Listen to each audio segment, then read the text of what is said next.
बच्चा अगर नमाज़ पढ़ रहा है उसमें बहुत खैर है, बहुत खैर है आपके बच्चे में, अगर वो नमाज़ पढ़ रहा है, ठीक है।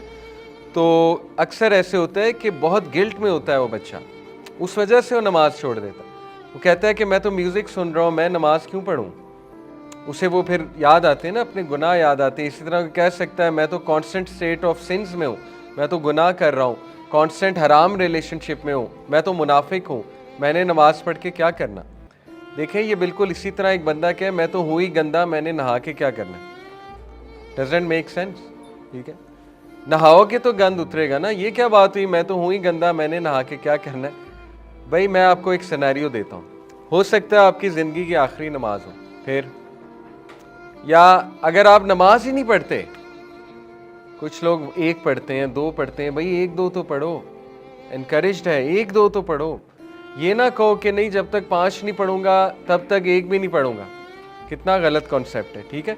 एक दो तो पढ़ो, क्या पता वही आखिरी नमाज हो फिर, और क्या पता वो जो तुम गुनाह कर रहे हो, नमाज भी नहीं पढ़ रहे हो, वो गुनाह करते हुए मौत हो जाए फिर। तो देखें कितनी स्केरी बात है। तो ये बातें करना कि मैं तो कांस्टेंट स्टेट ऑफ सिन में हूँ, मैंने नमाज पढ़ के क्या करना, ये तो शैतान हैज़ वन, शैतान तो जीत गया इसका मतलब, ठीक है। तो यही तो पॉइंट है, नमाज पढ़ेंगे तो शायद निकल आए।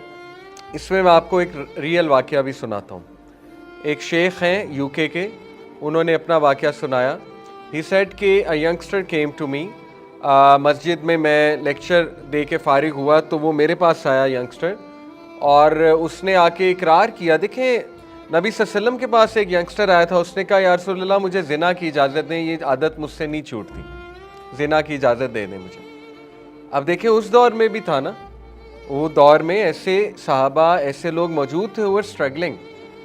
तो इसी तरह उनके पास, स्कॉलर के पास से एक बच्चा आया, यंगस्टर आया, उसने कहा कि मैं जा रहा हूँ गुनाह करने, मेरी गर्लफ्रेंड है, मैं जा रहा हूँ गुनाह करने, तो मैं आपको बता रहा हूँ कि आई एम गोइंग। मतलब वो एक अफर्मेशन लेने आया था या कोई नसीहत लेने आया था मे बी।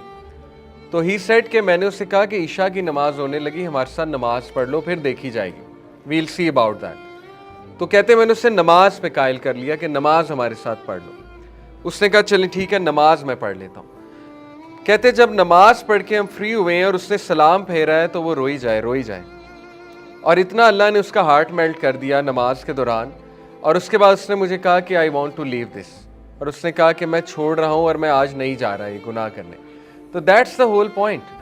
स्कॉलर ने कहा कि यही तो पॉइंट है भाई, नमाज पढ़ोगे तो क्या पता कोई स्ट्रेंथ आ जाए, कोई ताकत आ जाए, अदरवाइज आप गुनाह भी कर रहे हैं, नमाज भी नहीं पढ़ रहे हैं, तो यू आर गॉन, फिर तो ख़त्म है।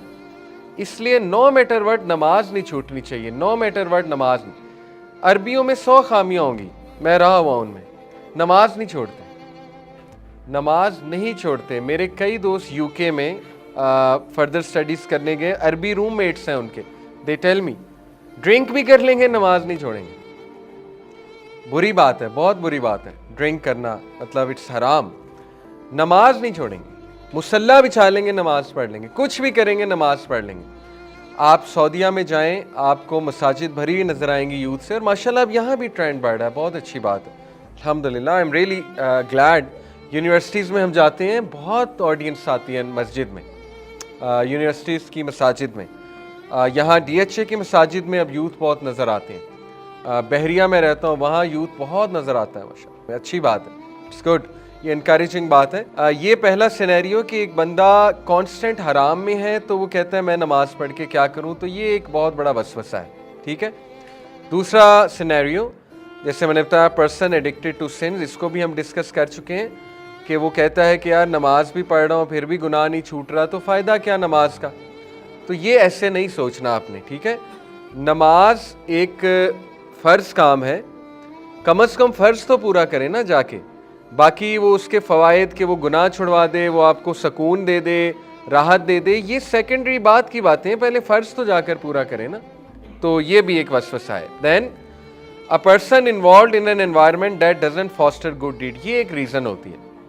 कई लोग हैं वो नमाज पढ़ना चाहते हैं और वो नमाज के कायल भी हैं, लेकिन जब वो किसी कॉरपोरेट में काम कर रहे होते हैं, किसी का जॉब कर रहे होते हैं, ठीक है ना, या किसी जगह पर हैं, यूनिवर्सिटी में हैं, कहीं पढ़ रहे हैं, तो when they see around them कोई नमाज ही नहीं पढ़ रहा, मतलब ना कोई एहतमाम हुआ है उस जगह पे नमाज का, तो आहिस्ता आहिस्ता उनकी भी छूटने लगती है, आहिस्ता आहिस्ता वो भी फिर नमाज से दूर होने लगते हैं। तो देन अगेन उन्हें चाहिए तो ये है कि वहाँ पर कोशिश करें, नमाज के किसी एहतमाम की, इंतज़ाम की कोशिश तो ये करनी चाहिए, और बल्कि दूसरों को भी इनकरेज करना चाहिए इस पर, लेकिन रिगार्डलेस खुद तो नमाज नहीं छोड़नी चाहिए। तो this is also one of the reason कि आपकी कंपनी आपको बहुत इफेक्ट कर देती है और आपका एनवायरनमेंट बहुत इफेक्ट कर देता है।